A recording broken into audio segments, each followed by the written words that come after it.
18 సంవత్సరాలు వంగిపోయిన ఒక స్త్రీ దేవాలయంలో ప్రవేశిస్తుంది, ఆరాధనలో పాల్గొంటారు. అనుకొని చూడండి, 18 సంవత్సరాలు అపవాది చేత కట్టబడిన బంధకం, వ్యాధి, వంగిపోయిన స్థితిలో ఈరోజు అదే స్థితిలో మీరు కానీ నేను కానీ ఉంటే, నాకు నడవటమే కష్టం ఉంది, దేవుడు అర్థం చేసుకుంటాడులే.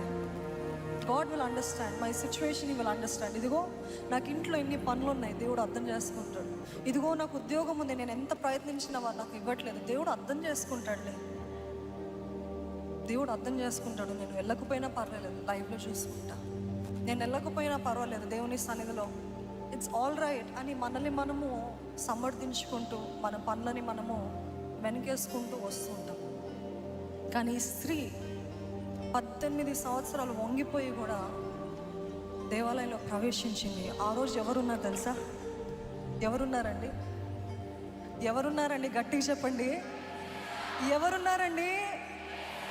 ఈరోజు మన మధ్యలో ఎవరున్నారండి? గట్టిగా చెప్పండి, ఎవరున్నారు?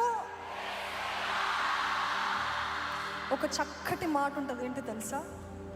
ఆ వంగిపోయిన స్త్రీని యేసయ్య తనని చూచెను. ఆమేన్. ఈరోజు ఆశతో వచ్చిన ప్రతి ఒక్కరిని కూడా దేవుడు ఏం చేస్తున్నాడు? చూస్తున్నాడు. యేసయ్య దృష్టి మీ పైన పడుతుందా? యేసయ్య దృష్టి మీ పైన పడుతుందా? ఒకటే మాట చెప్పాడు, అపవాది నేను పట్టి పెట్టాడు, but this is your day of visitation. హల్లెలూయా. దేవుడు దర్శించే దినం ఇది. ఆమేన్. ఈ 3 రోజులు దేవుడు మనల్ని దర్శించే దినం అండి. ఎటువంటి బంధకాలు, ఎటువంటి చీకటికి, ఎటువంటి వ్యాధులకి, ఎటువంటి శక్తులకి మన పైన అధికారం లేదు. సమస్త అధికారం కలిగిన యేసే మన మధ్యలో ఉన్నాడండి. హల్లెలూయా, హల్లెలూయా.